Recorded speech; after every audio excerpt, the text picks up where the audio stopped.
ये है शंकु, ठीक है, और ये से कर दिया यहाँ से चिन्ह काट दिया सर।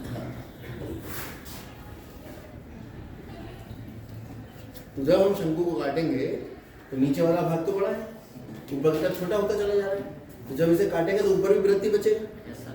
है ना। तो ये चिन्हक हुआ हमारा जो ये वाला पार्ट, ये नहीं है चिन्हक, नीचे वाला। नीचे वाला ये चिन्हक। तो एक त्रिज्या यहाँ होगी, यस सर। उस त्रिज्या को हम कह देते हैं बड़ा आर, ये छोड़ो, बड़ी वाली त्रिज्या को हम कहेंगे R1 और छोटी त्रिज्या को हम कहेंगे R2। कोई दिक्कत? अब इन दोनों को अगर मिलाओगे तो ये हो जाएगी चिन्हक की ऊंचाई h और ये हो जाएगी चिन्हक की तिरछी ऊंचाई। चलो इसका सूत्र हम प्राप्त करते हैं, डायरेक्ट नहीं बताया, हम मान लेते हैं पूरे शंकु की ऊंचाई h,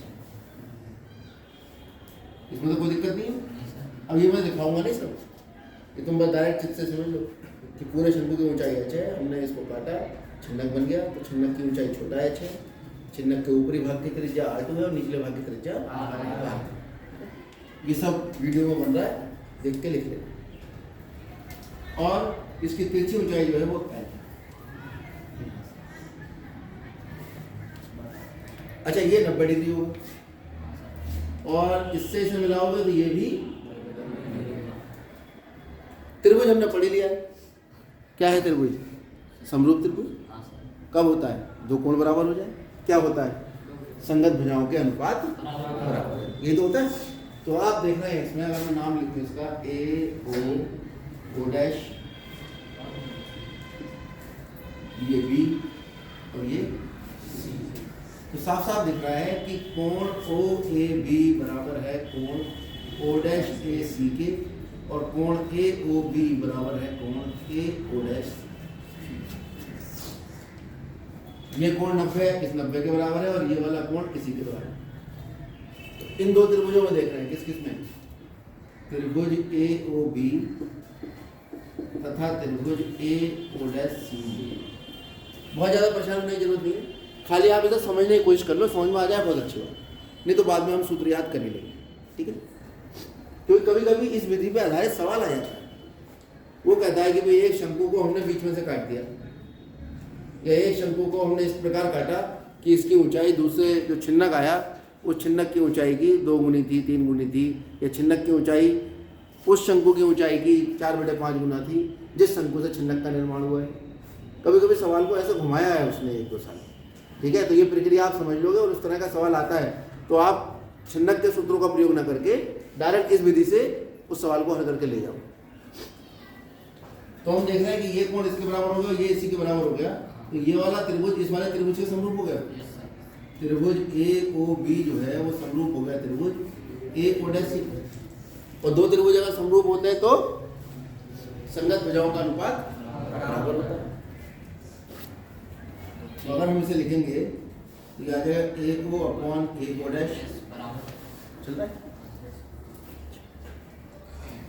लाइट ऑन कर दो बेटा पीछे से, या फैन का बटन, पहला बटन फैन का है, बाकी लाइट के।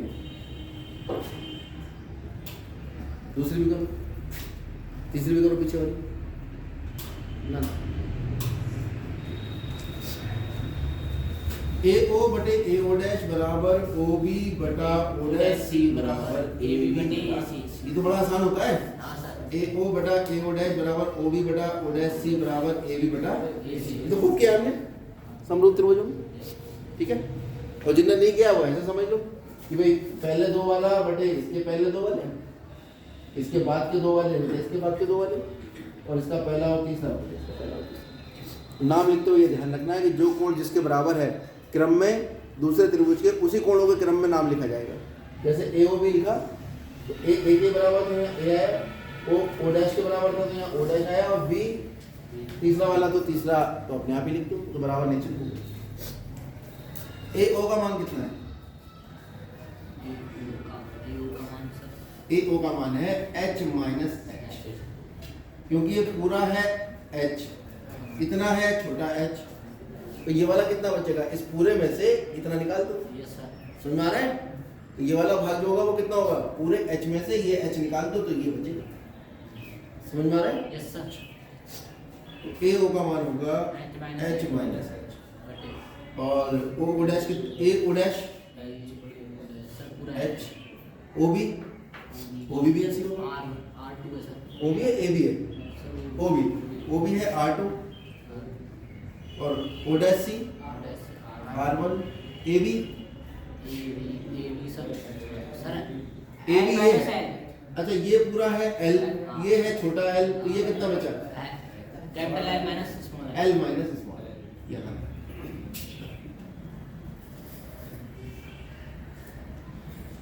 a भी हुआ हमारे पास l माइनस स्मॉल l बटे ac कितना है, ये अनुपात हमारे पास। कोई दिक्कत इसमें? इसको ऐसा करें, इन दोनों को बराबर ले लें, h माइनस h बटे h बराबर r2 बटे r1। तो यहाँ से आएगा h बटे h माइनस h बटा h बराबर r2 बटे r। तो ये कितना होगा 1 माइनस h बटे h बराबर r2 बटा r1। इसको इधर ले जाओ, इसको इधर ले जाओ तो आ जाएगा 1 माइनस r2 बटे r1 बराबर H बटे H।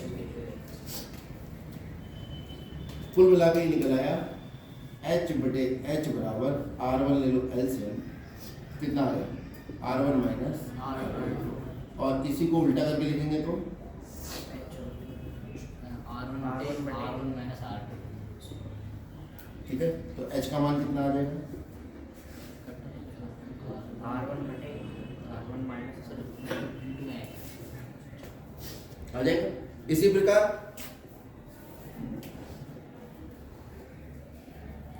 जब बड़े L की वैल्यू निकालोगे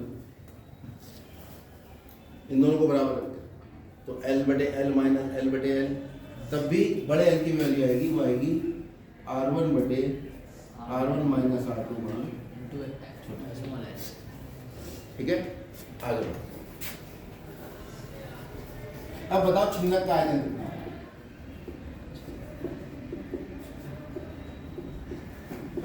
बराबर पूरे शंकु में से छोटा शंकु घटा दो। Yes sir. अरे छिन्नक का आयतन कितना होगा, पूरे शंकु में से छोटा शंकु छोटा वाला शंकु घटा दो, और आयतन निकाल लो तो आयतन घटा दो। तो बड़े शंकु का आयतन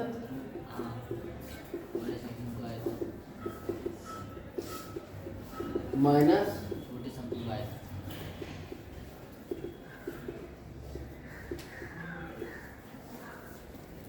बड़े शंकु का आयतन, दुनिया के किसी भी शंकु का आयतन कितना होता है, बड़ा छोटा तो छोड़ दो, 1/3 पाई आर स्क्वायर है। तो बड़े शंकु का आयतन होगा 1/3 पाई आर, बड़े शंकु का आएगा क्या है त्रिज्या r1 और h बड़े शंकु की आएगी क्या है,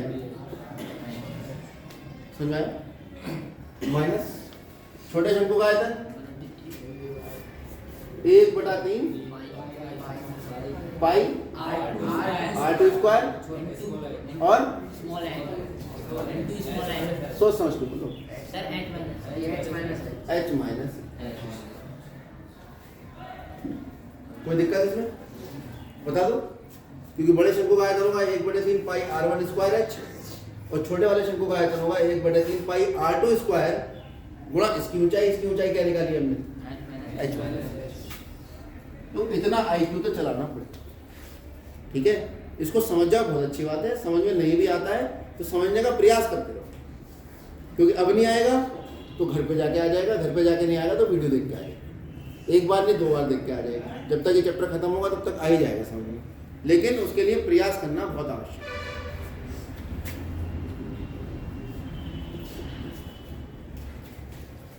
r1 स्क्वायर h का मान रखो कितना है, r1 बटे r1 माइनस r गुणा h माइनस 1/3 पाई r2 स्क्वायर, यहाँ h का मान रखो r1 बटे r1 माइनस r2 गुणा h। R2 है। कहाँ पे आएगा, यहाँ r2 है, यहाँ हाँ, हाँ। सर पहले वाले 3 पाई अच्छा अच्छा यहाँ 2 लिखने से ठीक क्लियर है यहाँ तक